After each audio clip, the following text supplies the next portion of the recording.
So yun. Good morning mga bro. So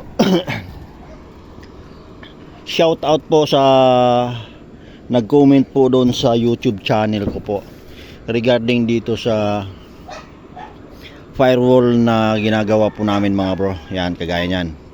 So yung comment niya sa akin, baka daw pwedeng lagyan ng top beam ang tawag nun mga bro, biga. Alright mga bro, so yung comment niya mga bro, so napakagandang comment yun mga bro.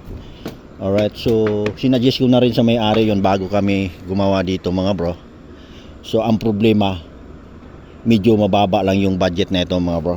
Alright, so kaya hindi pumayag yung client natin mga bro.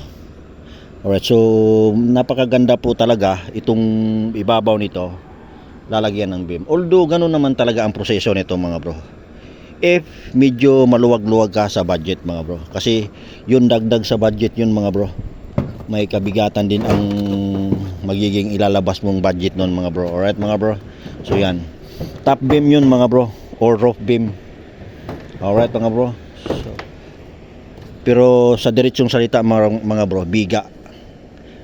Alright yan, so dapat talaga may mga biga to mga bro. Ayan, kagaya na ito.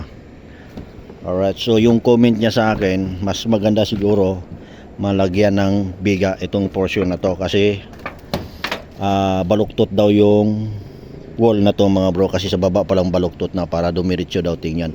Although maganda talaga mga bro, lagyan.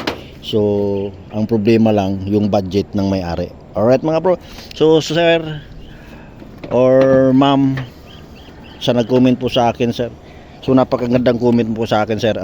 Maraming salamat po sa mga good comment mo sa akin regarding sa trabaho namin dito mga bro. Alright, so yan po yung reply ko sa iyo sa comment mo.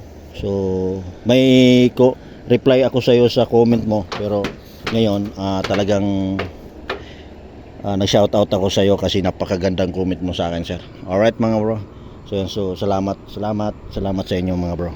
Alright, so thank you so much mga bro, kasi yung comment na yun napakahalaga po sa akin yun mga bro. Alright, so meron ding tumingin dito, dapat din daw lagyan ng beam sa taas nito, pinaka-lock niya. O ganun din ang sagot ko sa kanya mga bro regarding doon. Kahit mga C-bar, oo, C-bar lang talaga ang kailangan dyan mga bro. So ang problema lang yun nga, yung budget ng may-ari mga bro. Alright, hindi naman natin pwedeng pigain yung may-ari para magkaroon lang tayo ng beam dito.